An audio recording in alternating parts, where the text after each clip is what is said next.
Welcome to another Tackle Obesity show featuring Coach Richard Walker, our host, members of the NFL alumni, lifestyle weight loss experts, and key social media influencers that are making a difference. Now, Coach Richard Walker. Good morning, everyone. This is Coach Walker with NFL Alumni Tackle Obesity. It is such a pleasure to have you. We are live today on yet another episode of the Tackle Obesity Show, and we have an amazing show for you today. I have an amazing guest who I had the pleasure of speaking with at the Obesity Action Coalition's Your Weight Matters convention earlier this year, Dr. Holly Lofton. So we'll bring her on here in a second. So Dr. Holly Lofton has done so much to help people with the challenge of obesity. She herself experienced obesity as a child. She has used that as the beacon to drive her motivation to eventually become what she is today. And she is a champion in the battle against obesity. It is such an honor to bring her on to talk to you all today and answer all your questions. So if you got questions, drop them in the chat. We'll try to get them on to her. But it is a pleasure, and I'd like to welcome on Dr. Holly Lofton. Doctor, how are you today? I'm great, Coach Richard. How are you? I'm doing excellent, doing amazing. So first of all, thank you for joining us today. Sure. It is such a privilege to have you here on the Tackle Obesity Show. I'm ready to be here. I can't wait to hear the questions you have for me and your audience. Yes. So, Doc, one of the things that you and I spoke about, shortly before we came on today, and it is something that a lot of us just don't quite seem to have a grasp on, and that's the unfortunate fact that there are a lot of marketing companies, and I won't name names, but there are a lot of marketing companies behind these products that we see on our store shelves, and they have misconceptions on their labeling that lead us to believe that some of these products are healthy. So without naming names, there was one product in particular that I saw while I was on the grocery store, and this is a cereal brand. Mm-hmm. And on the box it says, can help lower cholesterol as a part of a heart-healthy diet. And it also says it's gluten-free, no artificial flavors, colors, and it has 2 times the vitamin D needed to help build strong bones. So, all right, so a lot of claims there. Let's ask the expert. What are your thoughts on that? So this cereal, first the claim was that it can help improve cardiovascular health in addition to a heart-healthy diet. Now, the heart-healthy diet itself can decrease cardiovascular risk. So that food, we're being very verbal here and taking that completely in context, that food can be added to a heart-healthy diet that's already healthy for you. So that's what I get out of that one. And then what was the next claim? So the gluten-free and artificial flavors and colors free. When something states that is usually true. They have to abide by that. If it's free of something, it can't be in the ingredients, because the FDA does really look at that and does really regulate that. Now, the vitamin D claim is a little obscure, because everyone in the world, everyone's vitamin D requirements differ depending on what their vitamin D level is. And I always screen for vitamin D levels in all of my patients, because when someone has obesity, what happens is the vitamin D gets sequestered in the fat cells, because it's a fat soluble vitamin. So when you check a blood level, it's 80% low.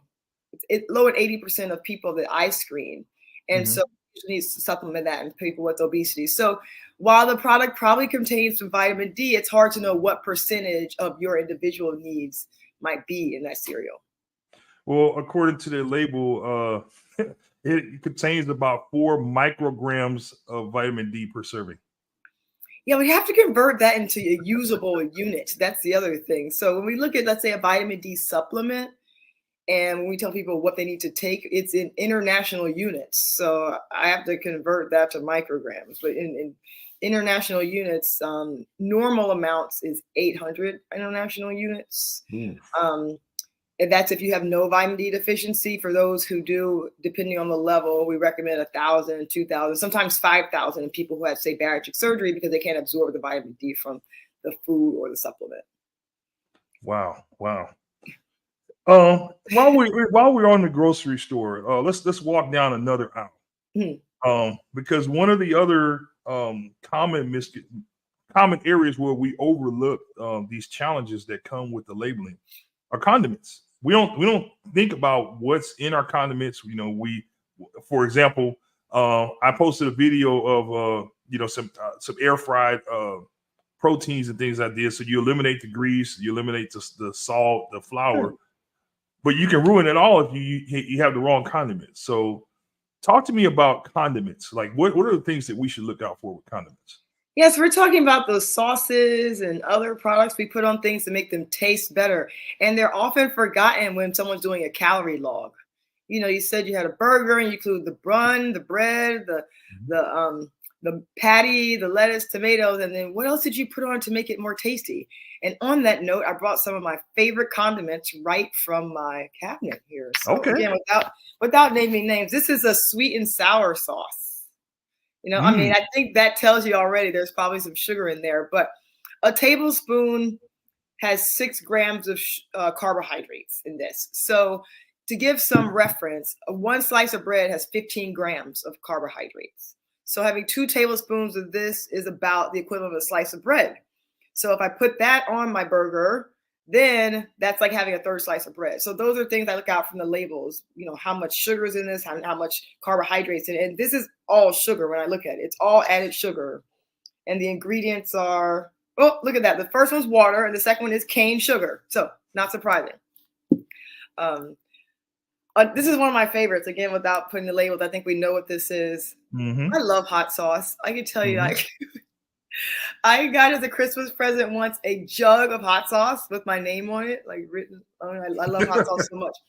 Hot sauce, it's just vinegar and peppers. It has no calories, really tangy if you like spicy things. But then they get into, again, without labels being revealed, hot honey. This is really famous now. It's really expensive too. So honey is all sugar. And yes, it's natural. And yes, it's from bees. But it's 100% sugar, and a tablespoon of that has a mini carbohydrate content as 1 slice of bread. So knowing what's in your condiment is so important because it can really throw off the protein to carbohydrate ratio of what you're eating.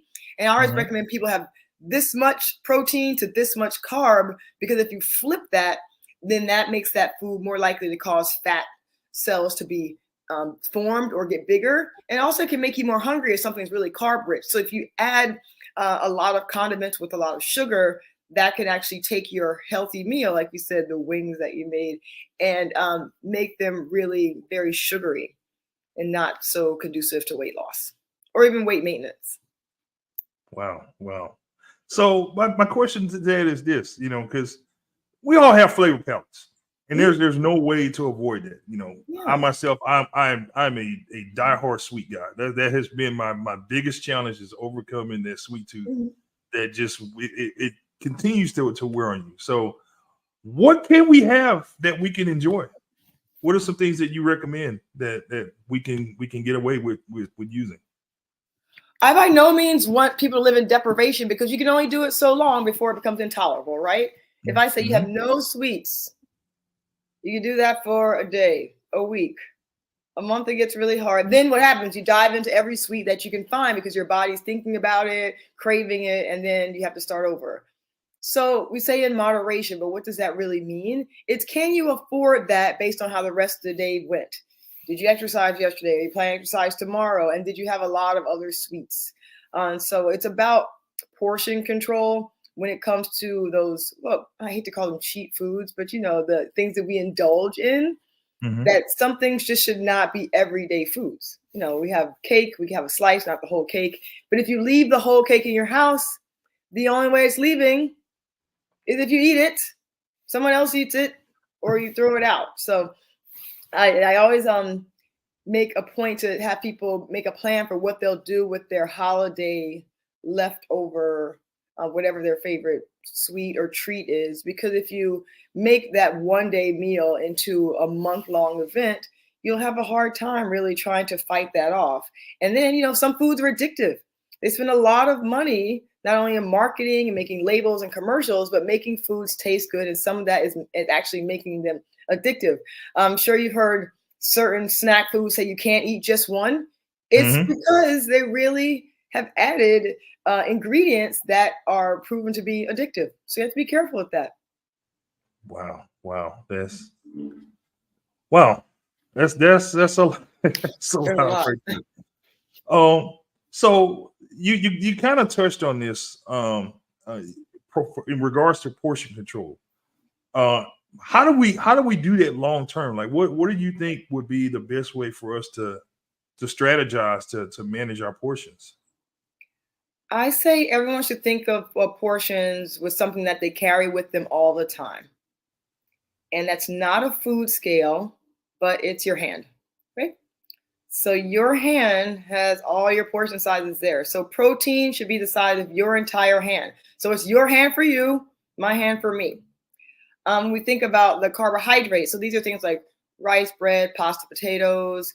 Don't forget things like beans, fruits, corn, peas. These are also carbohydrates. They're not bad foods, but you don't want to eat the whole hand of those. That should be more of the size of your palm. And when I think about fats are things like nuts, seeds, cheese, avocado. That's more the size of your thumb. So this is actually like 3 cheese cubes. So that is 1 serving of cheese, about 100 calories. So that's how you can look at it, just portioning things based on if you're serving yourself or you're having something in a restaurant. Another way you can do this is eat on a smaller plate, because it fools the eye that we're eating more when we put the same portion on a smaller plate. So that's another way we can do that at home. I tell people to get plates that are meant for toddlers and eat from those. I do that. Wow, that's those are great tips, Doc. Those are great tips. One of the things that you mentioned in one of our videos, and by the way, I encourage you guys to go to the Tackle Obesity YouTube page. There are a lot of videos on there. Doc Holly has done several of them with tips and tricks and things to help you manage and get closer to your goal. One of the things that you did a short series on was about hydration. And so can you just tell us a bit more about, how important is hydration? The body is a very complex organism, it's humans. And in order for all of our processes to work, think about it, we have our cells, we have our tissues, we have our organ, we have our body systems. All of these come together to work in our body by biochemical mechanisms, or we think about chemistry, what goes in has to come out. And in order for us to make food into usable energy, or ATP, that's how we exist. That's how our muscles move. That's how we talk and blink and walk and move. We have to use ATP, this is a long scientific name it stands for, to make energy. And we take, let's say we eat a cookie, we have to break that cookie down into small cookie pieces. The stomach digests it, it makes it into a essentially usable unit of energy, and then it has to get absorbed through the body, so on and so forth. But we can only really use the energy form of glucose to fuel our brains. In order for us to turn food into glucose, whether it's a protein, a fat, or a carb, we need to go through this cycle called the Krebs cycle. So if we go back to, maybe 7th grade, 8th grade biology, the Krebs cycle is this long process that turns glucose into usable energy. And all of those different components of that cycle use water as a necessary byproduct. So in order for our bodies to work, we need lots of hydration, and we need to get that hydration from not only water. I say things that are less than 5 calories a serving and non-caffeinated count as water. We can really use them. You can drink things that are caffeinated. You can drink things that are more calories, but I wouldn't say that that's your water requirement for the day. So our water requirements are, you can easily calculate this. I say take your weight in pounds, cut that in half. That's how much water you should drink. So, or if you have your weight in kilograms, that number is the amount of weight that water that you should drink. So we want to drink that throughout the day, so our bodies have all the building blocks to do the processes that it needs. And the other thing is, if you are if you're thirsty and dehydrated, your body can confuse thirst with hunger, and that can lead you to overeat when you're really very thirsty. So sometimes we're actually thirsty and not hungry. Exactly. And I Wow. use that as a tip for my patients. You know, if you're hungry but you don't think you should be, you just ate, drink some fluids, see if that hunger goes away. Because sometimes it's the brain sending us messages to eat, not eat, drink, not drink, and sometimes those messages get misconstrued by us. So I'd say, you know, drink something first if you think you're hungry and you don't expect that you should be. Yeah. It made me thirsty thinking about all of that, by the way. Okay. One of the things that people always concern themselves with is the old magic number on the scale, weight. And you know, especially from you know, working with you and talking to, you know, Dr. Natello and some of the other experts, we know that weight is really only one metric. So can you talk to us about how do we what's the best way to track our what we call our weight wellness? Yeah. I think of weight as very scientific. And basically, that number you see when you stand on the scale is how much gravitational pull you have to the center of the earth. That's what that number tells us. And we know that changes throughout the day. So you weigh yourself in the morning, you get a different weight at night. There are many things that go into that because we have taken consideration our water intake, our output of stool or urine, that can affect it. Whether our cells are swollen because we had a lot of salt that day. So weight, the number on the scale, is not a perfect measure of, one, definitely doesn't always correlate with health. I want to make that very clear. But it's not a perfect measure of our body composition. So I actually measure body composition in my office. And a better measure that you can use to assess health that's easy to measure is waist circumference. So this is something you can easily do at home. Get out a tape measure, put it around the top area where your pelvis is. So the highest point you can feel your pelvis, measure that area. And that is more correlated with how much fat mass one has.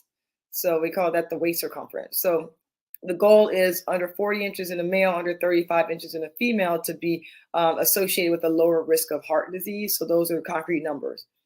Now, if we have these fancy scales that can tell our fat percentage, those, again, are more concrete numbers that can say, okay, we want under 28% in females, under 30% in males to say that we don't have medical obesity. So those are some more clear definitions than just looking at weight, because we know this varies based on many other things. Absolutely. We have a follow-up question here from Minnie. My question is, do we weigh ourselves every day? Good question, Minnie.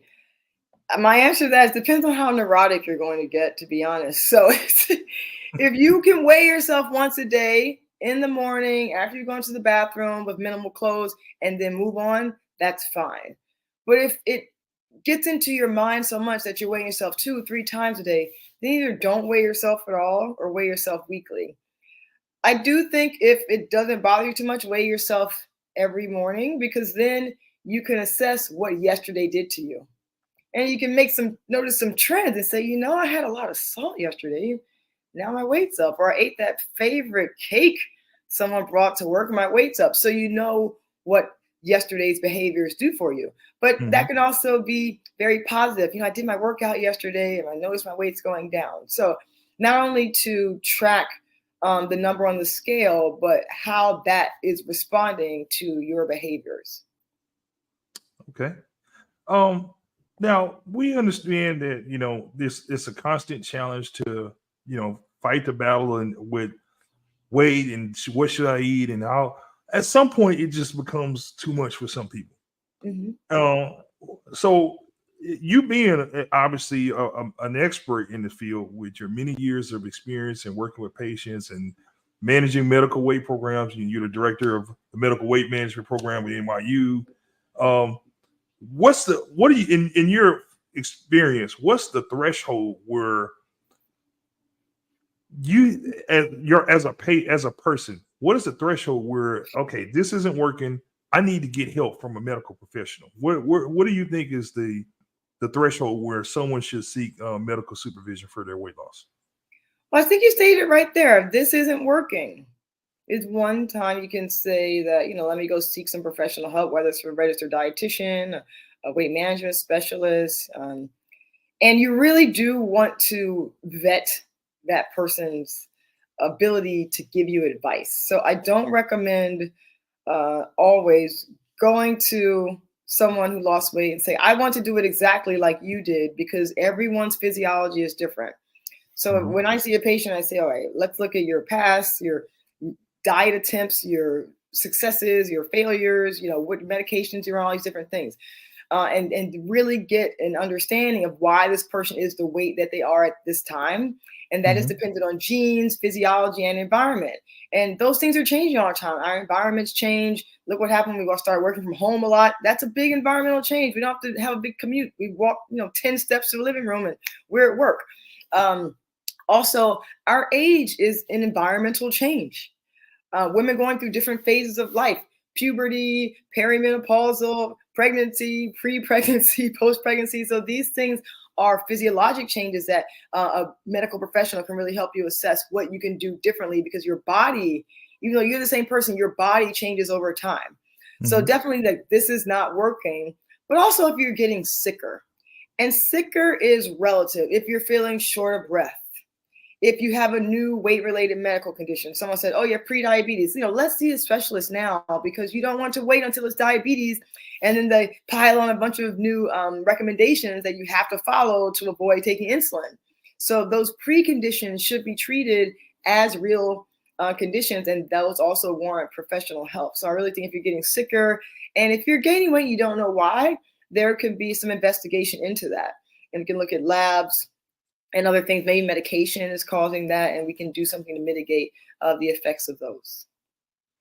Well, I wish that we were all designed like cars where you have a check engine light that comes on, but we don't.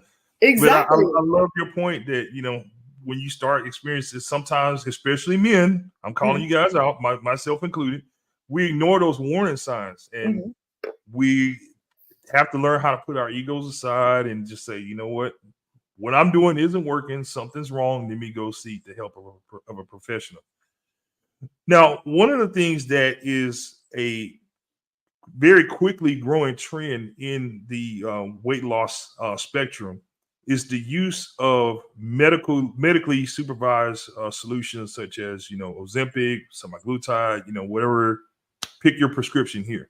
And I think we have sort of two sides of the fence here. You have a group that thinks that, and that they use the term, quote, quote, this is not healthy weight loss, or they don't like the fact that, there's medicine involved. So can you speak to that, just speak to that? Like, what are the downsides of using, because I mean, it's a topic that needs to be spoken about. What are the downsides of using a medically supervised prescription-based weight loss? Yes, I can talk about medications for a whole hour. We won't do that right now. But think about it this way. We use medications for, let's say, cholesterol treatment. And the goal of treating the cholesterol is not just to get the number down that you get on your labs when you read it. Oh, I get the LDL down to 100. Why? Getting that number down decreases your risk of heart disease later on, decreases your risk of stroke later on.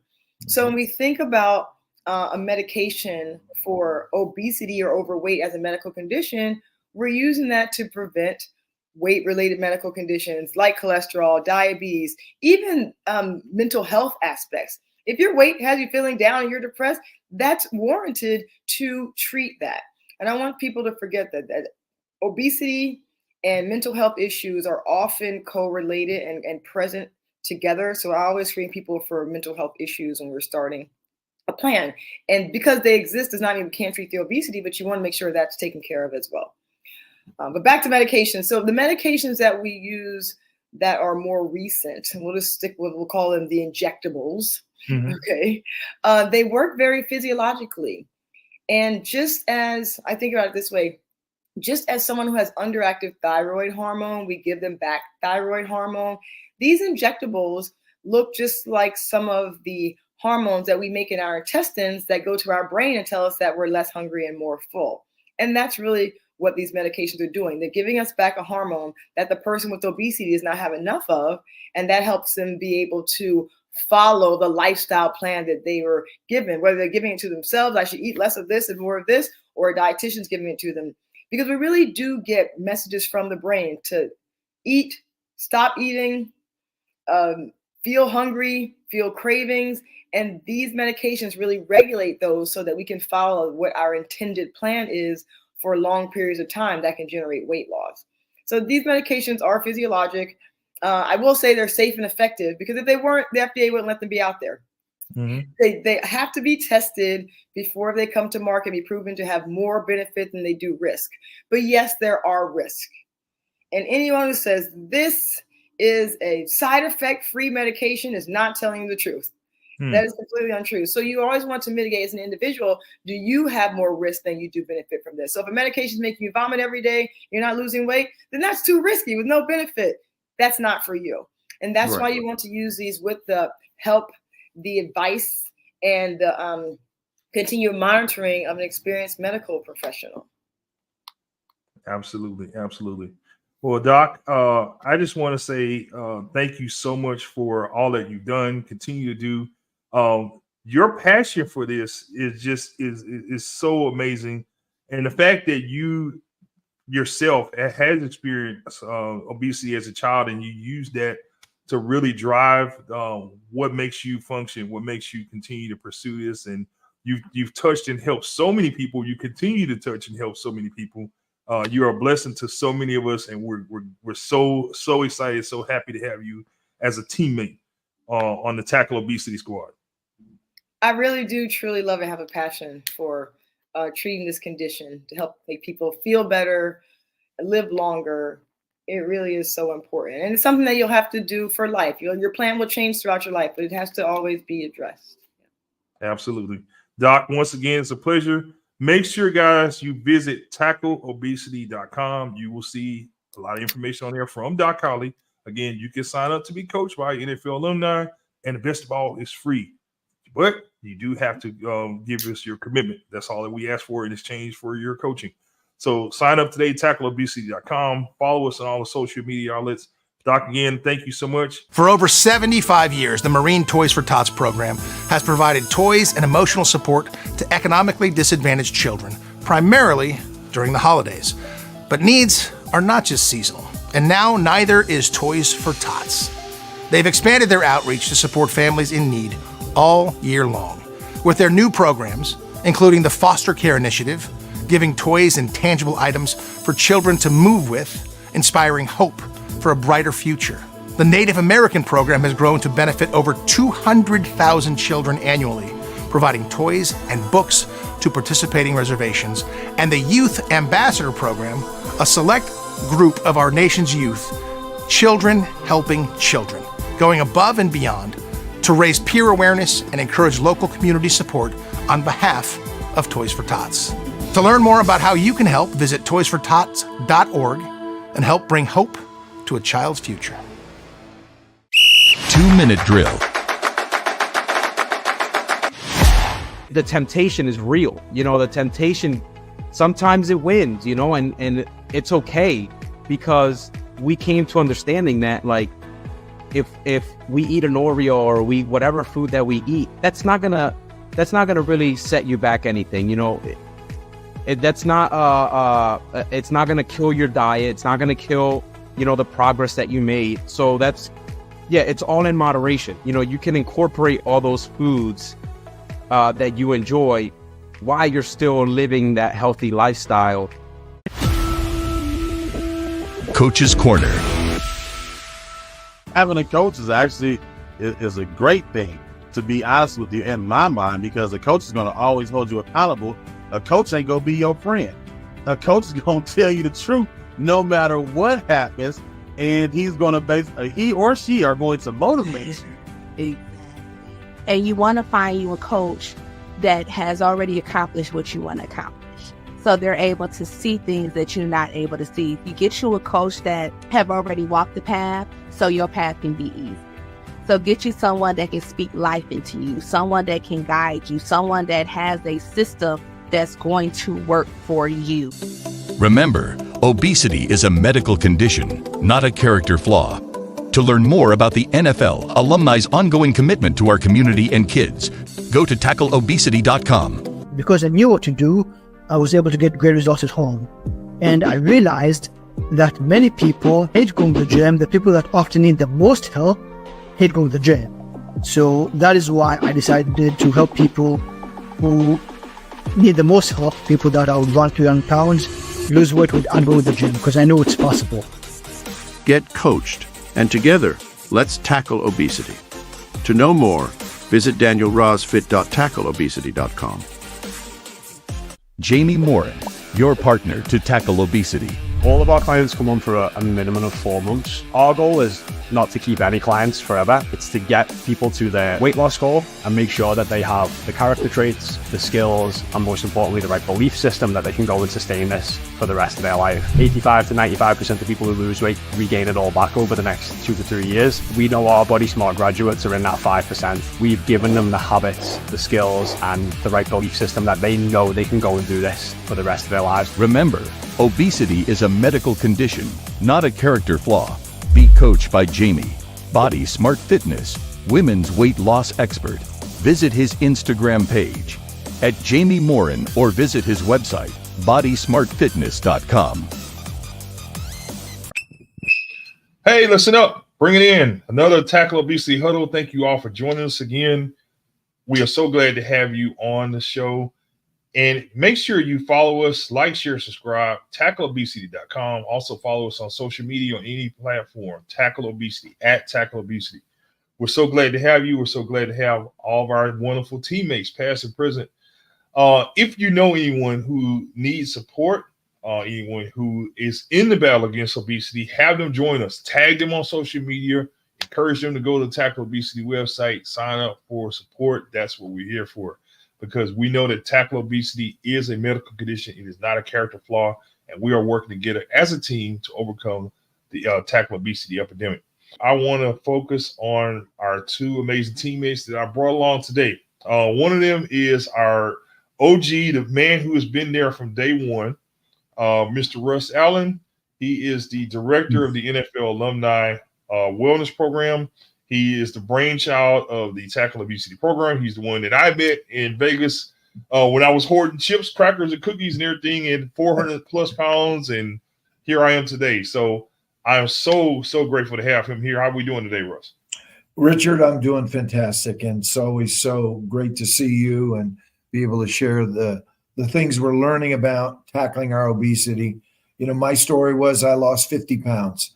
My before picture was literally in front of the sign in Death Valley. So you couldn't do it. After that, my wife lost 70. So as a couple, we really took this on together. And it's really taken a new direction in my life. And just like you, I had a transformative journey. And it really is such an honor to be here. Absolutely. And it is a pleasure and an honor. Guys, bring out your notepads. Drop questions in the chat if you have any. Email us, when we'll get the questions to Dr. Natello to provide you with answers. He is a guru in this battle against obesity from the perspective as a medical professional. Obviously, you know, he's a cardiologist. He's got infinite amount of experience dealing with people that are dealing with this obesity crisis. But then he also has a personal pivot to this as well. And I'm going to let him talk about that as well. He is a trusted medical professional in this business, has been dealing with patients and the comorbidities of obesity. So it is such an honor to have you here, Dr. Greg Natello. This is the last time I will use this word because now you're our teammate. We're no longer going to call you a guest. You're now a teammate, our new teammate, Dr. Greg Natello. Absolutely. Thank you so much, Richard. And thank you, Russ. It's been a pleasure to work with Russ and tackle obesity and fight against diabetes for a couple of years now. And thank you so much. And proud of both of you for what you do. All the people you're helping is fantastic. And it's a beautiful day. And we should start out with some gratitude and know why we're here, have the mindset. And why we're here is to improve Well, actually, we're here not just to prevent and not just to better manage, but to reverse chronic disease. And right now, we're flooded with an epidemic of chronic disease in our country. And what that means is it's the leading cause of disability, greatest reason for healthcare spending, greater than 90% of healthcare spending, and greatest cause of premature death. And we're talking about things like stroke, heart attack, Alzheimer's dementia, premature dementia, obesity, diabetes, hypertension, kidney disease. And actually, all these things are a symptom of the flame that's out of control inside us from the exposures we have all the time. And what I want to do is make this very real to people, because the purpose of this today is to tell you how we can do this. It's very doable. It's just oftentimes we're not aware of things. And that the NFL alumni are legends, models for society, models for kids, and have a tremendous impact. And each of us suffers with one chronic illness or another. Our families do, the people around us. And there's a lot that we can do to help ourselves and help other people. And that's what we're going to go through today. Dr. Natello, I'd love for you to share a little bit about your own experience as a youth and struggling with type 2 diabetes. And we'll let you go. Well, Russ, I'll tell you, when I was in my early teenage years, I had diabetes.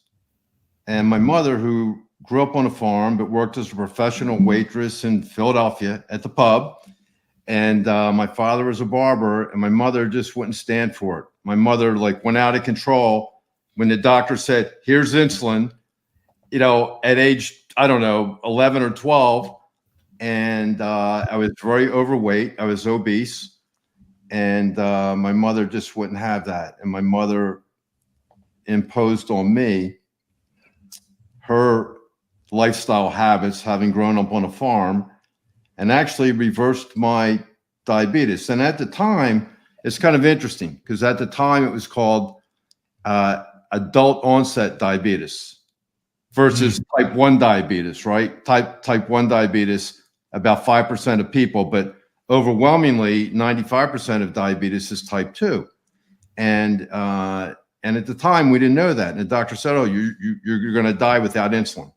And my mother took a risky chance and straightened my life out on what I eat and what I ate and what I was exposed to, and actually resolved me of diabetes, which has come back at times or threatened to come back in my life. But I lost the obesity.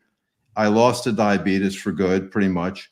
And I'm forever grateful for that. And I'll show you, as we go on, and I'm just going to show a few slides, but I'll show you as a college football player versus later on as a busy interventional cardiology, carrying Twinkies around in my pocket and drinking Cokes and not sleeping for years. The difference, same BMI, but I'm going to show you the difference between health and illness. And then, and again, in my adult life, Richard and Russ, there was something wrong with me. And I had to go to one doctor after another. And everybody said, "Oh, you're just working too hard. Don't worry about it. You're just working too hard." And I said, "No, there's something wrong with me." And actually, I was pretty sick. And finally, I got a diagnostic label. And then they tried to just put different layers of paint on the hood without addressing the engine under the hood and without getting to the heart of the matter. And they all meant well. And then I was privileged because I could go back to everything I had learned, but maybe didn't learn during my education at the Cleveland Clinic over the last 100 years of the history they set every day to save lives and care for life, right? So I went back and kind of was privileged to go back and get re-educated rather than just putting stents in heart attack patients, which is fantastic and honorable. But even the first doctor, the doctor that did the first bypass surgery, Renee Favallaro, Cleveland Clinic, said atherosclerosis is a disease, and I can do bypass surgery, but I'm not treating a disease. And we know that because we do a bypass and someone comes back with a stroke or they still have high blood pressure.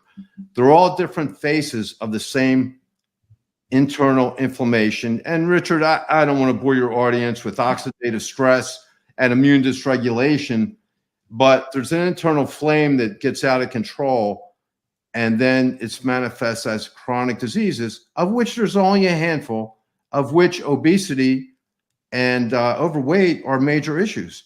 And about 40% of Americans are overweight. And if you combine, about 3 out of 4 Americans are either overweight or obese. About 45% are obese. And we'll talk about what obesity means a little bit as we go on. So yeah, I have had to walk the talk. I've had to learn and go back and get enlightened repeatedly.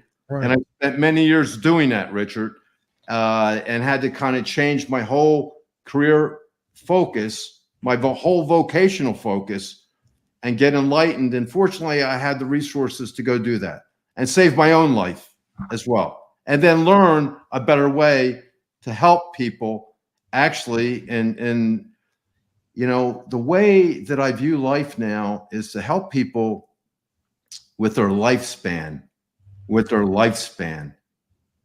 their health span, right? It's not just how long you live, but you want to have a health span. You want to be vigorous. If you want to go out and you want to pick up your grandchildren or your kids or whatever you want to do, you want to be able to do that for as long as possible and have a vibrant, exciting, happy life, right? So that's kind of what it's about, and that's what we're going to talk about today, how to do that. I'm glad you brought up the fact that you had to re-educate yourself on what obesity is and specifically to you, how you treat it. So I know this is sort of a paint with a broad brush, but how do we re-educate our medical community? Because I think a lot of the people that are in practice right now, you know, forgive me if I'm misspeaking here, but it seems like a lot of people that are in practice are dealing with the back end versus prevention. So how do we turn that curve where we're educating our medical professionals to focus on prevention versus treatment? Well, that's a good point. And Richard, the way I look at it, it's not just prevention. Okay. It's also about improving how we manage chronic disease and furthermore, reverse atherosclerosis, put diabetes in remission, get rid of the things that are driving these chronic diseases and turn chronic diseases around and turn lives around. But to answer your question, I don't want to be derogatory or negative at all, but, you know, we're talking about things that have been going on for generations now. And what we've developed since World War II is a hammer nail. Okay, everybody's in a hammer nail, and it neglects the biologic differences between you, me, and Russ, and the things that are driving that and those phases of chronic disease. So we really have become very siloed, and I could talk all day about, we have guys that are into the brain thing, we have guys that are into the GI microbiome, we have guys that are in hypertension, but we've not been educated to listen to what we've already learned since the 1940s, that we are what we are in life every day, and how we feel and how we function and how long we live is due to how well our orchestra works. Right. All the pieces in the symphony in our body, and we call it systems biology. And it's all connected. Your gut is connected to your brain. Your gut goes faster to your brain than your brain goes to your gut. But all these things are so intimately related, and that determines who we are, Richard, and how we feel and function every day. And I'm going to give you a group of common things that holds the answer to how we can optimize that and optimize our function and vibrance in life. Terrific. One of the things that, you know, we really I'm sorry, I probably didn't answer, but what we're doing now is it's not just medicine but you can't give someone this in a 15-minute office visit. Mm-hmm. The doctors are really pounded now, and again, the medical schools are starting to implement this, a better education. But then as far as delivery, it's not possible to deliver this in brief office visits, let alone and a doctor may not have time in their life to go back and relearn or gain a more enlightened perspective now. But certainly they have an obligation, I believe, to provide access to a system that will help them, a patient, learn that and put those things into their daily life in a happy, joyous way. And it's not about restricting or you can't eat this. It's about opening the abundance of life-giving and life-saving things that people are not aware of. Unfortunately, we live in a society today that things are upside down, right? And inside out, meaning that everything that is health adverse has been presented to us since the 1980s and 1970s and 90s. That's been presented to us as normal, and it's not normal. So things are upside down and backwards, and people have been programmed, like kids think Tony the Tiger is a wonderful thing with frosted flakes and sugar, right? And again, I'll say 30 or 40 years ago, there were 350 products in the grocery store. Today, there's 35,000. Wow. But if you really look at it, 95% of them are all the same thing. Right. They're all seed oils, omega-6 things, heavily processed, what we call ultra-processed food, and we have a definition for that. But a way to look at that would be if you take an apple and then you compare it to getting the apple pie at McDonald's. There's no correlation with the nutritional intention of the apple, but yet people are buying that. Or you think about kids are getting apple juice. Right. What they're getting a bolus of sugar, an IV sugar bolus, their insulin goes up, chronic insulin, and then for years you develop insulin resistance, which is the precursor to its chronic inflammation, and it's the precursor to prediabetes and diabetes and obesity and all those things. So what I'm trying to say is, but yet people think, oh, I'm going to feed my kid apple juice. It's a wonderful thing. It's not. You're hurting your kid. And there's so many things, but you think you're doing the right thing. So our society has really misled us, and it's economically driven by the 4 or 5 food companies basically that we have in the world. And so we really have to just help people get an awareness, but more importantly, then we have to show them the abundance of things for their life that they don't know about. Absolutely. That's a great point. And that's where I was going with the next question is that one of the things that we really emphasize on this show and through all of our content is that I like to use the saying that your food is your medicine. And if you don't focus on it that way, then your medicine will become your food. Absolutely. And in fact, it's interesting, Richard, there are some groups in medicine, the functional medicine people, which I'm one of them. And I'm also American College of Lifestyle Medicine kind of person. And so there's a big emphasis now to bring these everyday things that we do every day in our life, to bring these things into what becomes our habits, our mindset, our emphasis. So we're trying to do this. And unfortunately, if we had all the leaders in our country, because it's a global issue now, but if we had all the people in our country, all the leaders for health and business together and make a stand, it would make a fast difference. But right now, it's going to depend on the individual. It's going to be personal accountability and awareness. And we can go through some of the things we need. You have to know why. Why does this matter to me? Okay. And, what am I living for? And then we have to know how to do it. We have to be bring some slides for us today that you can kind of dig into. Yeah, Ron, thank you so much.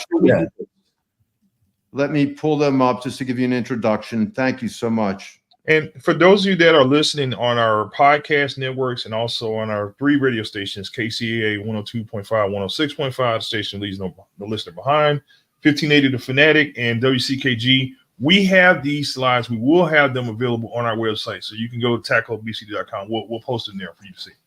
Post the whole video. And this whole video will be available on our YouTube channel as well.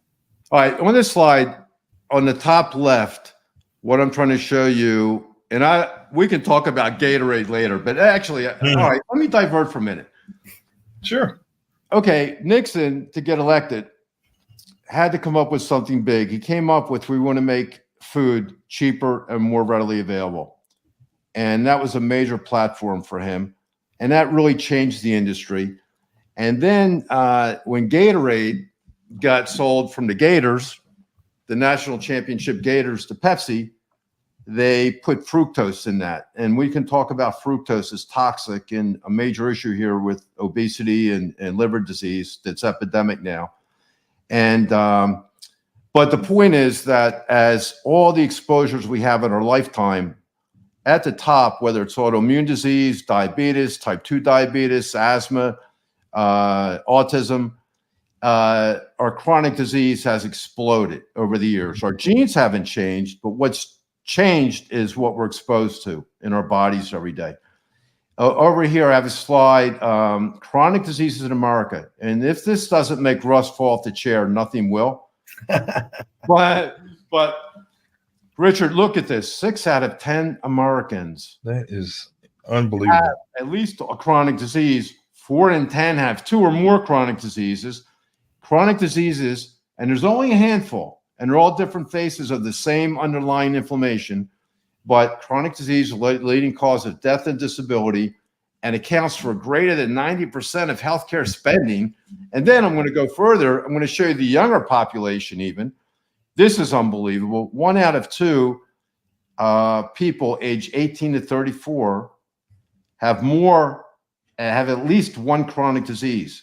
1 in 4 aged 18 to 34 have at least 2 chronic diseases. And every day there's new data, the cancer, and we're changing guidelines, doing colonoscopy earlier, mammograms earlier, cancer's happening in the 30s.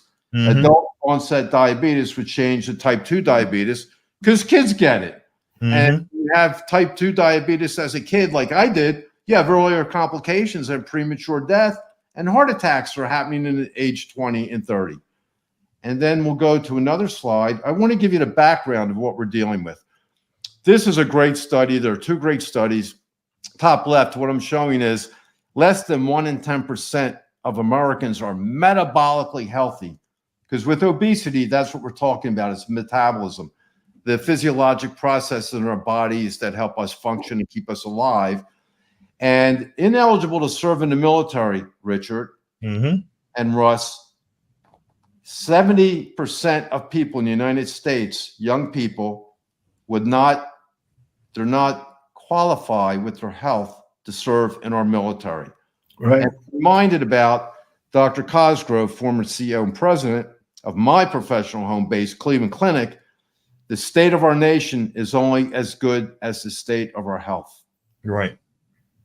We actually had General Mark Hertling talk about the fact that our obesity rate is a national security issue, and that they have to spend 6 times as much to recruit one soldier now because of obesity, because most of the recruits fail to even make it to boot camp. And then even further than that, they're graduating about 40% of the boot camp candidates that actually make it to boot camp.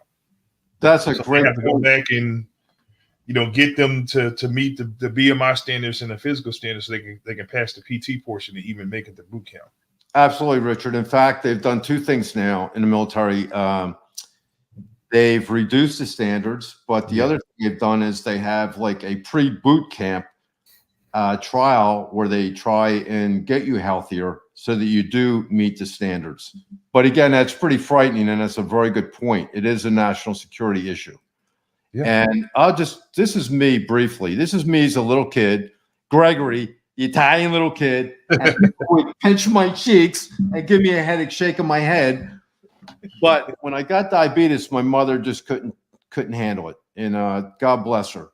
And she made sure that I implemented what I was eating and had a lifestyle more like her.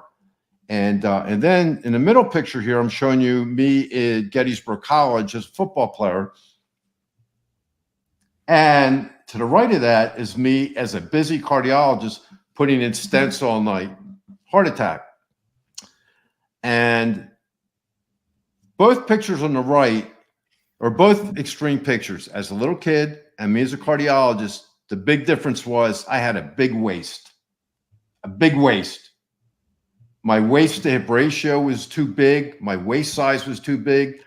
And my waist to height ratio was too big. And again, the football picture and the doctor picture of me, same BMI, Richard and Russ, same BMI. But the difference was not just that I had a lot of fat and less muscle, but more importantly, I'll show you where the fat was. And when you have fat in your waist, in your abdomen and or your liver, that's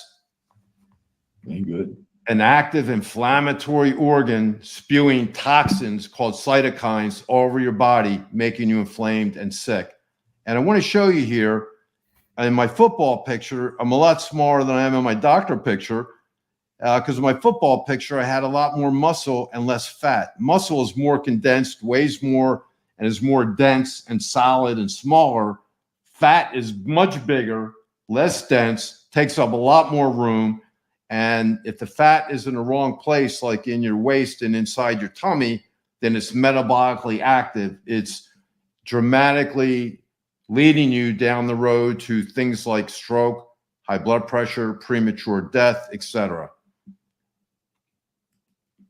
And now I'm just, again, obesity, overweight. The real issue is too much fat and in the wrong kind of fat in the wrong places. And we're trying to move away from this BMI thing. It was never intended to be in medicine. And the insurance people in the 1950s said, yeah, there's kind of a correlation. So we're going to use this in our insurance products. But what we're really focused on today is visceral adipose tissue. The waist size is much more important. And we also look at percent body fat, but most importantly is where the fat is, the metabolic fat. And I'm showing pictures here of, you can see here, it's not the bathing suit fat under your skin. It's the fat inside the abdominal cavity, what we call visceral fat. It's an inflammatory organ, increases your risk for every terrible chronic disease. It's an inflammatory issue. And most American men, and this is a very liberal, and it depends on where you're from and your genetic origin and where you are and like your and racial issues. But sort of the different criteria. But even if you just say men in America, 40 inches, the majority of people have a greater waist size than they should, is the point I'm trying to make. It is an inflammatory organ and it's life-threatening. And I will say this, Richard, as you said, well, when you go to the doctor, you know, two really critical things that are strongly predictive of chronic disease and of health that the doctors typically don't ask is, what are you eating? And number two, they don't take out, I had it here, but anyway, a little measurement, like you can use like a sewing, thing that you just measure. Measurement. Right.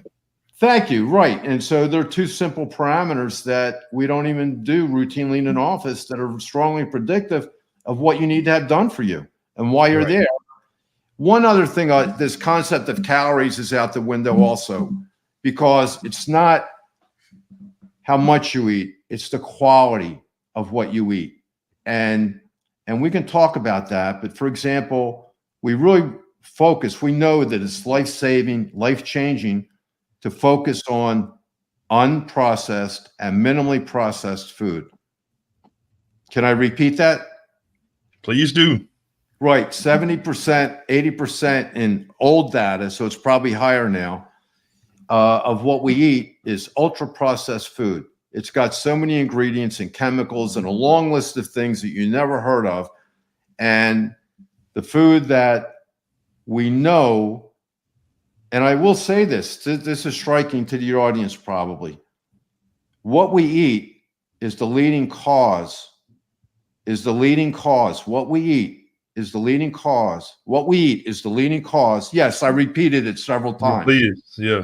Okay, what we eat and how we eat, but primarily the data is there, clear. What we eat is the leading cause of chronic disease and premature death. Isn't that incredible? Mm. But what I want to show you here on the left, I'm showing you and minimally processed food, primarily fruits and vegetables, seeds, spices, beans, some healthy fish, which is hard to come by now, and high-fat fish like Alaskan salmon, wild caught Alaskan salmon. There are some other fishes. But those foods promote life, longevity, add 10 to 15 years of vibrant life. And this talk could also be on aging. It's the same thing, Richard, and Russ, accelerated aging is also chronic disease. It's all the same process. So when you have a healthy lifestyle and you're eating well and the other things that I'm going to tell you that are healthy, it dramatically expands your vibrant, vigorous lifespan. That is your health span. So it's really dramatic, as well as community, connection, family, love, all those things are biologically active. So again, the emphasize, okay, if you eat over here, I'm showing you a McDonald's thing, and these are old studies. But if you want to eat omega-6 oils and sugary beverages, even a little bit increase every day reduces how long you live and causes chronic disease. But if you're going to eat food like this, that's really not food, doesn't have nutrients. And the other thing I'll say, food is. Hey, Richard, one sec. Richard, how many was it? Mountain Dews, or what was it you used to drink? I was drinking 36 cherry Cokes a week, 3 12-packs, one for the house, one for the office, one in the car. Richard, no, I'm sorry, at least 36, because sometimes I would go to the restaurant and have one, or we bring in lunch at the office, I have another one, or I stop by the vending machine, so yeah, minimum 36 per week. And Richard, I share that passion. I had the same issue. And cherry Coke is my favorite. And oh my gosh. But yes, I don't want to get carried away, guys. Let me just tell you what we're showing. What I'm showing here is the left-hand column of vibrance, love, life, picking up your grandchildren, doing whatever you want to do. Richard, I don't know about you, but sometimes I go find a field, I hit the sled. I can still do it. Yeah. I still go do sprints. But the point is, and I'm not even as healthy as I should be yet. But the point is, we always have to work on it. I'm showing you a column that gives you a long, vibrant life and health span. The other column here with inadequate sleep, et cetera, you're talking about chronic disease, premature death, feeling bad, accelerated aging, and a lot of money. And here I am in the cath lab putting a stent in your heart, causing that, and you have atherosclerosis. This is all phenomenal information, and as I mentioned, this is a movement. So make sure that you share this content, subscribe on all of our social media platforms, subscribe to the podcast platforms, and most importantly, don't keep it to yourself. We have to share this information with everyone, friends, families, coworkers, loved ones, you name it. Get everyone involved. We all are a part of this team. If you're following any other influencers on social media, tag them to our content. We want to share. We want to see different perspectives. We want to invite everyone to be a part of this.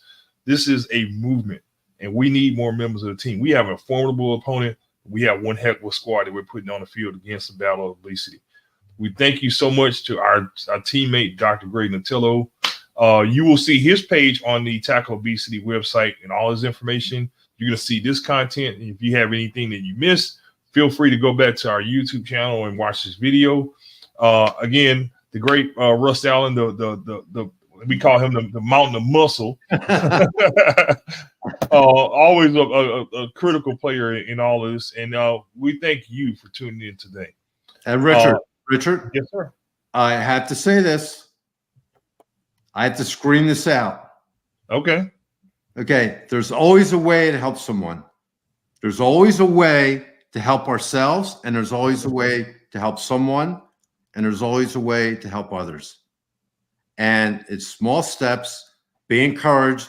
Be enthusiastic. There's always a way to get better. There's always a way to do it. And just have faith, have a plan, have community, have support, have a trusted health guide, health success guide, and you can do this. Small steps at a time lead to wonderful health and a vibrant life and health span. So again, I want to leave everyone with a note of encouragement. You can write your own chapter. It doesn't matter what age it is. You can write to be the hero of your story. There we go. And again, I want to thank both of you for the privilege of joining two wonderful and handsome guys today. What a pleasure. Oh, my God. Oh, he's going to stay on. He's going to keep going. All right. Well, thank you both. Thank you so much for joining us, everyone. Again, check out tackleobesity.com. Spread the word. Like, share, subscribe. We need more members of the tribe. Have a happy, healthy weekend. We'll see you guys next week. Have a blessed day, guys. Thank you, team. Bye-bye. Bye-bye. Thank you.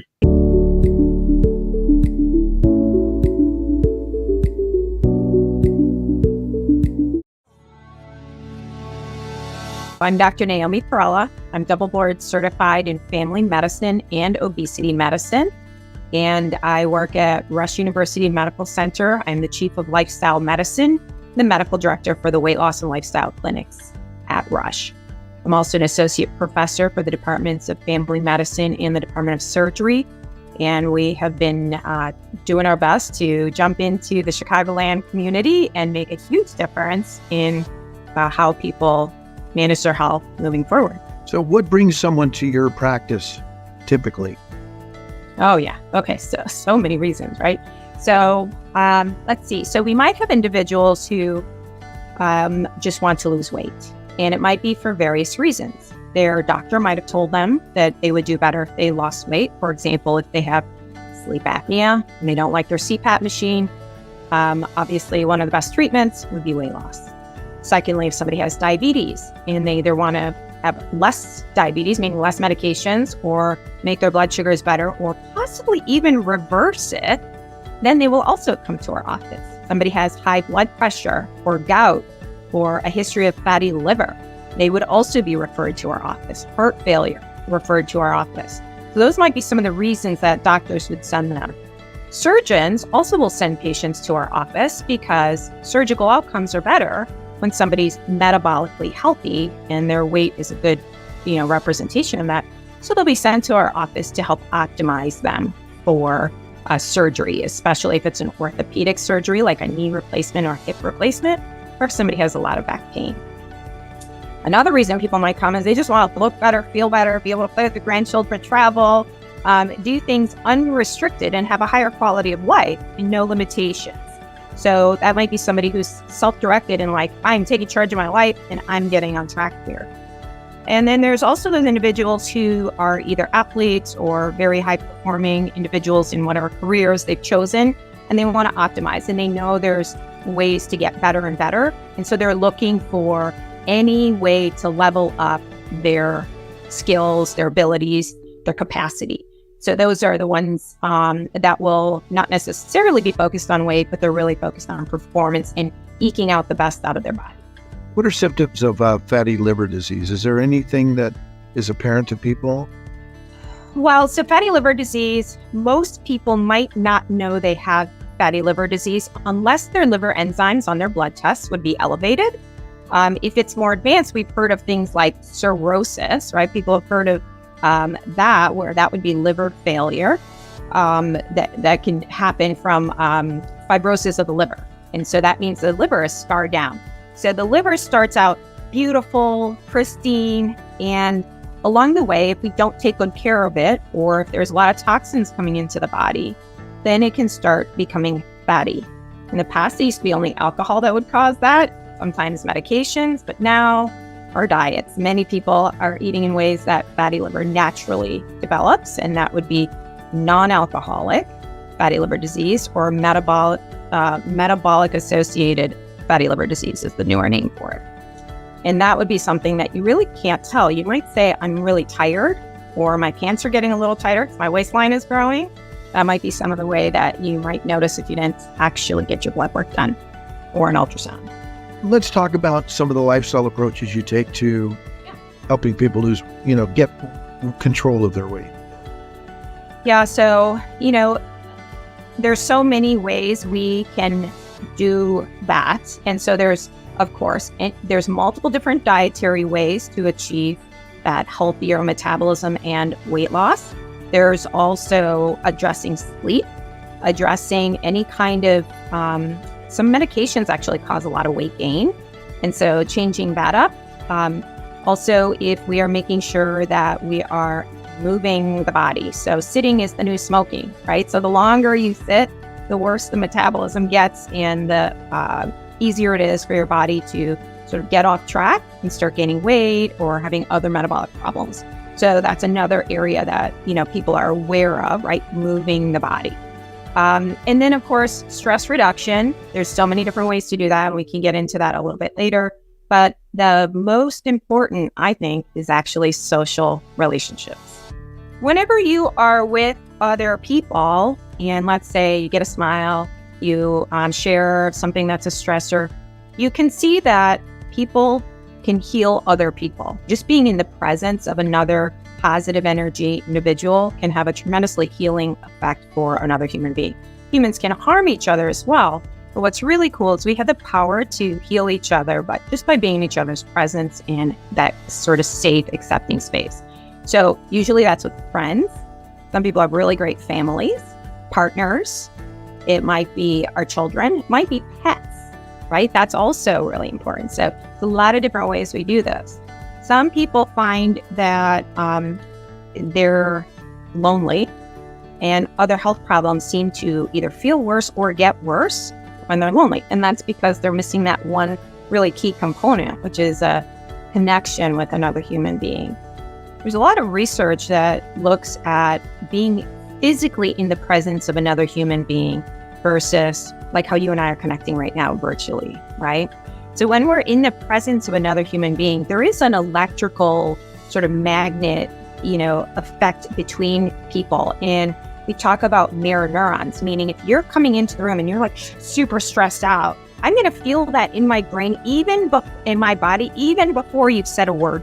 So, that vibe is so important because when you are in the presence of somebody that you care about or that cares about you, there's sort of this warmth emanating from that person that you experience, and then you send it back. So it sort of builds on each other.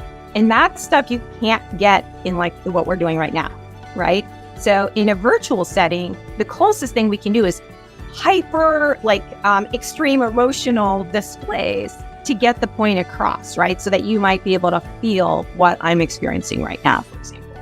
So what does that do to your weight when you get a feeling or you're isolated socially? Well, it's multiple factors, right? So when we have stressful events in our life, which we're going to have, right? That's how life is. There is stress. So when there are stressful events, the cortisol, which is the hormone that's really associated with stress, goes up in the body. And if it stays elevated, that can create some problems for the body. The body can handle a lot of stress. So humans are incredibly resilient to stress if we de-escalate, right? So you can handle very high stress if you bring it back down again. It's very hard to handle high stress and keep it going there. So when you are in the presence of another person who helps sort of calm you down. So we might say we're having a vent session, or, I just had to blow off steam and, talk about this with somebody. That's a way of actually de-escalating that stress hormone. Now, when there's a very high level of stress and we keep that going and we don't de-escalate that, then what ends up happening is the body goes into survival drive, and it is going to not be able to use fuel well because it's portioning it and putting it in a place so that you're ready to fight that line that your body thinks you're going to be facing soon, right? So it starts taking all the fuel that you have and it's kind of storing it and getting it ready. It's in either your bloodstream, so your blood sugars go up, or it starts packing around your waistline if you're not using it, right? So then the waistline starts increasing. So what ends up happening is you sort of start this roller coaster ride, and we just kind of start building fat cells, filling them up, building more, filling them up. So unless you can bring down that stress response and tell your body, no, there's no lion to fight, we're okay and we're safe right now, your body's going to stay in that cycle. And then the weight starts increasing and the body starts getting inflamed. And now we're having disrupted sleep. We're having more difficulty getting our work done. We can't focus. We have the foggy mind. Then you go to your doctor's office. You're told you have all these health problems. That's no fun. Then it keeps going, like it feels worse. There is this cycle where eating is a temporary fix for stress.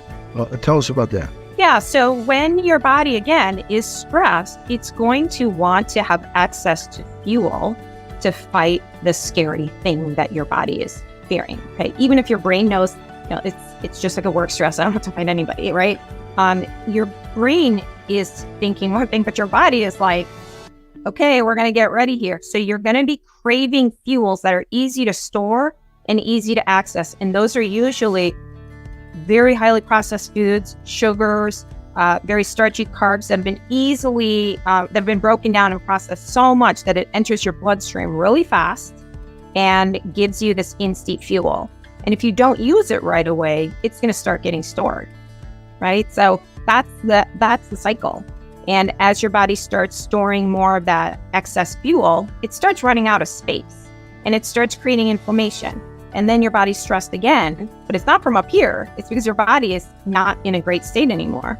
And once it's off balance, it requires some deliberate effort to get back in balance so that it can self-regulate and get back into a thriving state. So comfort foods, which are right? Do they release, some hormones in your body that like an endorphin that creates a satisfaction that, we can't bring this one for, people. There's a couple of people who've written about this really well, so they'll be able to explain much better than I have. But one of them is Dr. Robert Lustig. He's an emeritus professor out of University of California, San Francisco. And he has written so many books on this and talked about this, but he talks about the difference between pleasure and contentment. Pleasure comes from like a reward, right? So it's really reward and contentment. And reward is something that's all about you. You get something and, it's a quick flash of excitement or, this sort of quote, good feeling, but it's fast and then it's over, right?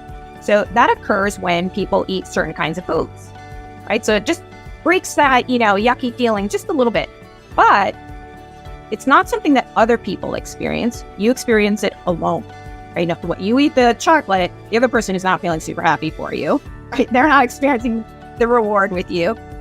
But what ends up happening is that's a disruption of that yucky feeling. So it becomes very easy for that to get kicked out. That's the dopamine response that you might hear a lot of people talking about.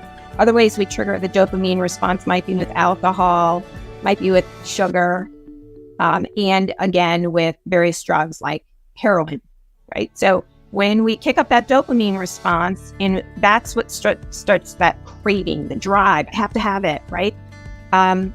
Contentment is like a deep happiness. It can last for longer. And it can be something that, it's from hard work, and you can share it with other people, and other people can also be happy about it, right? So it might be a huge, all the things that you've done in your career, right, that bring you deep contentment, your family, right, all the successes they've had bring deep contentment, and you get to enjoy that, they enjoy it too, right? It's a group event, right? That's different. So that's, again, the relationship. To your point, in the social net, that everyone within the social net is a supportive. So How do you do that in your practice at a medical practice? Yeah. So, some people have really great supportive people around them, and they will adjust as long as the individual. So, for example, if I have type 2 diabetes and I really shouldn't be eating, cookies and cakes, but, on my birthday, everybody shows up with cookies and cakes and all my favorites from my past or whatever, right? I can respond in different ways. So I might respond with, oh my gosh, thank you so much for being so thoughtful. I've been taking really great care of myself. And these are foods that right now I can't have because they don't go in alignment with my goals. So I'm going to be so happy to send them back with you. And you can share them with somebody else if that would be, a pleasure for them. The next time, they're not going to go out of their way, drive half a mile, 30 minutes away to go pick up that special whatever it is that you actually don't want, right? And so I have a lot of patients coming into my office saying, hey, I don't know what to do. I'm really stressed out. I'm going to be seeing friends. I either have to not see them because they're going to poison me, or I'm going to have to suck it up and have the health consequences. And there's actually a third option, which is help your friends be good friends for you and the changes that you have to go through. And you're right. Some people will be upset at the time, but it's very unusual that somebody who really loves and cares, loves you and cares about you would be like, screw you. You're not willing to eat this, that I brought over or I made for you. It takes a little bit of adjustment, but it's a team effort, right? And the other option is to, if you're not there yet, to say, thank you so much. Right now, I'm not having that. I'll put it aside. And, thank you so much, right? Help yourself. Okay. So that's okay too. Nobody bats an eyelash if somebody sits down at the table and says, I don't eat Brussels sprouts. Nobody starts saying, why aren't you eating my Brussels sprouts? I've worked all day shaving them and, whatever, dressing them. Nobody says that. Well, the other thing is, sometimes you're going to have those days when you're just like, screw it. I'm having everything known to mankind that I probably am not going to appreciate later. That's okay if you can get right back in the game again, right? So it's the recovery. How long does it take you to get it back in control? That's the challenge. And so that's why it's important.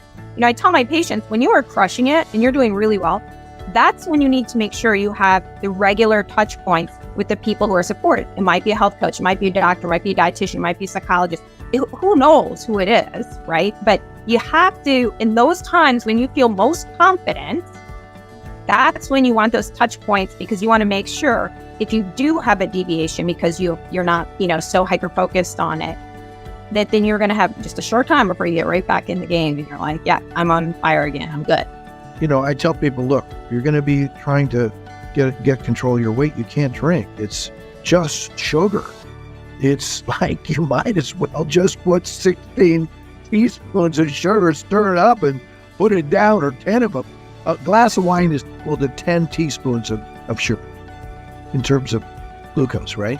Well, I think there's several factors there, right? So for some people, even 2 glasses of wine, even if you drank, even though that's considered normal or okay, right? For some people, that is not okay. They're already on overflow. They have prediabetes or diabetes. They start doing that. Their liver doesn't have enough space to basically manage that. And so you're talking about turning off your body's ability to burn fat for several days, right? That is really, you got to make your choices. If you think about your liver is really what's supposed to be metabolizing the alcohol. That's the only thing that can, right? Just like fructose. So the key is, if you are going to assault your liver with a toxin, right? Which, that's what happens. And the buzz is basically, it's beyond your, liver's capacity to clear very quickly. So then you're basically loopy because you've got the alcohol sort of circulating, right? Your body has to not only detox that, break that down and get it out of the system. It actually then has to heal the cells that have been harmed by that toxin, right? And so in the effort to do that, shifts the focus again and adds stress on the body. So again, many people, if they've had drinks the night before, they're not waking up early in the morning to exercise, right? So you're like wiped out, motivation's not that great. You're like, just hit the snooze button or whatever. So, and that would be a normal physiologic response because your body is trying to conserve the energy to be able to recover from that, right? So it depends on how hard you hit your liver and what kind of reserve you have. So if you have fatty liver or you have already overloaded your system and had prediabetes or diabetes, your body's already not able to manage the fuels very well. If someone is diagnosed with obesity, okay, is a first step to have your liver checked with an ultrasound to see if you have fatty liver? Is that something, I know it's not done. It's not done, and that's not really gonna, well, yes, it could be helpful, absolutely, if it's gonna motivate you to do something about it. First, we would be checking blood work, right? Sure. So, and, people who are going to see their doctor regularly, they will often get a comprehensive metabolic panel, which includes liver enzyme tests. And, your liver can get some damage even before those numbers become abnormal. But if those numbers are abnormal, that's when you have to really get serious. You don't want to wait until you have cirrhosis, which would be where it advances so far. And in cirrhosis, you can't reverse that. So fatty liver is the number one cause of liver transplant in this country right now. And actually, it's reversed. Like, it doesn't have to be that way, right? So that's strictly what you put in your body is causing that problem. And we, for the most part, there's also autoimmune and infection. But for the most part, that's preventable. If you see with ultrasound diminished pancreas, that it has in fact been, I know you'll see it in the blood test. So pancreas is different than liver. It's on the other side, and the pancreas produces insulin.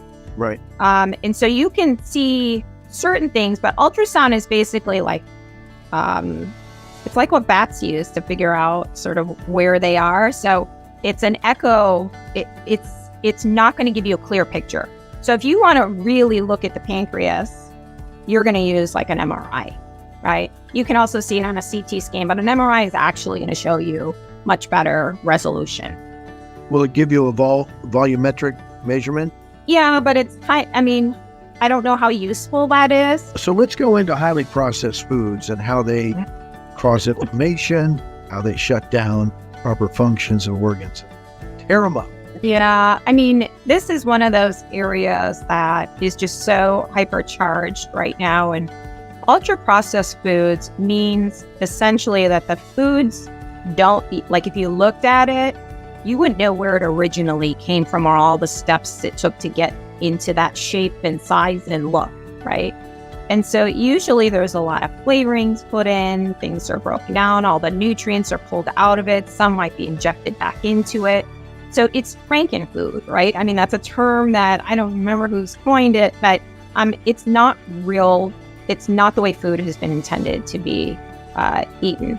We know that humans around the world eat very different kinds of foods, and they have access to different kinds of foods, whether you live in the islands, you have a lot of seafood, or you're inland, or you're, living at, on ice. You have access to different kinds of foods, and humans can thrive on different kinds of foods. But the problem becomes, once you eradicate infectious disease, then the next thing that starts really harming humans is when we put foods in our body that dysregulate the hormones and that cause inflammation. Now, ultra-processed foods are those foods. So they include things that usually come in a box or some kind of a package with a lot of ingredients that you've never even heard of what they are. And those foods, when we introduce them into any culture around the world, the chronic diseases start increasing. Weight, abnormal excess weight gain starts to occur in those communities. And so we've done a disservice by promoting ultra-processed foods, especially for individuals who are at higher risk. They might have less options of healthy foods to eat. So sometimes if you have ultra-processed foods, okay, not great, but your body, as long as then you get back on track and you're eating, real food, you're going to do much better. But if you continue down that path, and in some places, those foods are hyper palatable, meaning they taste really, really good. And they're easier to get and oftentimes cheaper because they're subsidized. They can be the main fuel source for large numbers of individuals. And that's when we start seeing chronic disease increase. rapidly. As we looked at 4 different main ways to get control of your weight, all of them depend on your psychological process. So let's start there, and then let's move to the 4 different ways in more and more invasive approaches. And lastly, is we don't want to miss portion control, because that's really called dimension to whole food. Yeah, so if you're talking about what kind of levels there are for managing our fuels in our body and managing our weight, and you talked about you're going to be really trying to address weight in a much more comprehensive way, it sounds like, right? So there's all the lifestyle factors like what you eat. So your daily diet. A lot of people will cut back either on portion sizes and calorie count, or they might do time-restricted feeding, otherwise known as intermittent fasting. They might also do, cutting out certain macros, like a low-carb approach to eating. So those might be different ways that people might choose to, quote, lose weight using food. They can also add in some exercise, improve their sleep, again, have more social interactions, and we see that can be very beneficial. The second level would be meal replacements. So we know there's a lot of companies out there that offer, they're going to bring the food to your house, or going to send you meal kits, or you can do the shakes, right? There's a very low calorie meal replacement diets, and there's several on the market right now. And those are really easy, so that if somebody is like, I'm not going to cook, I don't have time, I just want to, quickly lose some weight before surgery, so that my knee replacement goes well, they might do something like that, right? It's usually not something that people want to do for long term, or they need to have times when they don't do it. For example, if they go on a trip or something, right? And they might want to explore different foods. Third level is then with medications. And those medications, we've all heard about a lot of the injectable ones right now. But medications, any one of them, if you start a weight loss medication and you lose weight with that medication, that weight, to keep that weight off, you have to stay on the medications, right? So that's a really, really important thing, because some people say to me, I just need a jump start. I just want it for a little bit. I'm going to jump start. I'm going to get to my goal weight, and then I'm off the meds, and miraculously, I'm never going to gain weight again. That never happens, right? Like that just doesn't happen. And then that 4th level is what we might call the invasive methods. And that would be either like sleeve, where they put a sleeve in, they put a balloon in. Those are not covered by insurance right now. But the ones that have long-term data and success would be bariatric surgical procedures. And those are sort of the more extreme end. There is also right now sort of this segment that's coming in where there's a couple of medications. They're not medications, they're actually called devices. And they might be capsules or some fiber supplement that you take that will absorb food or water in your stomach so that you feel full, but you're eating less. And then, that device basically, as it's going through your body, your gut microbiome will absorb out, the nutrients, or you will absorb the fluid back from that, fiber, and it comes out the other end, right? So that's another sort of area that's sort of coming, it comes and goes. And right now there seems to be some really interesting information around how that can affect the gut microbiome. So there's some products in development that might be really great for the gut microbiome and that work in that way. What percent of your clients do you end up with who use a natural food diet and are able to achieve their goal? Actually, that's the majority of our practice. So some weight loss practices might be very good for example, somebody who says, I'm on a 12-week program, tell me what to do for 12 weeks, and then I'm off on my own, okay? And that has its space. For our practice, we really think about long-term. And it sounds like that's what you're doing as well, right? And any practice that's thinking about long-term, it's all about all the lifestyle factors, right? That's what you got to master, because the Band-Aids, like medications or whatever, they only work for a certain period of time, and then the body adapts. And if you still have, poor lifestyle habits, the weight's going to come back and it's going to feel awful. So yeah, so that's a big component. Absolutely. So I would say all of our patients get that. We don't even start, for example, medications on a first visit. That's just not appropriate. We first want to make sure people have nailed that foundational knowledge and understanding so that they can be successful long term. And, obviously, you work with a lot of health coaches, and you know that that's really important for those touch points are what makes the difference. It would be so great to actually do that study, right? Because that is something that we really do need to figure out. Right now, we can't see all the people that are trying to come in. Next available is like 6 months out, right? So to get in, even if you said, yes, I want your help and, I really need to get in, it's very hard. And this is, pretty much the case across, as far as I know, all weight loss clinics, right? Because there's just so many people who recognize the need and are really wanting that shift. So the health coaches are fantastic because much of the work is in between the doctor's appointment, right? That's actually the majority of the time. So that's when you need somebody on your side that's going to say, let's go, you're doing a great job, or here's something that will help, or here's a tip, here's something, that a pattern that, this is how it's worked for other people. Like that's super helpful. So many of our patients are looking for that to help, in between appointments for sure. Medical business side question. Yeah. So your patients see you, there's a billing for your time and so forth. What else is your practice doing to sustain its financial health? So this is one of the important things about being at an academic medical center and offering weight loss care. We are, it's really mission driven. Our entire goal is that our patients get healthier and that they're the smartest people on the planet about their bodies. So we want to make sure that we're doing right by them. So we don't want to be in somebody else's pocket, right? So if there's something that would really help them, they're not paying us for the quote product or the medication. They're, going out there to get that support.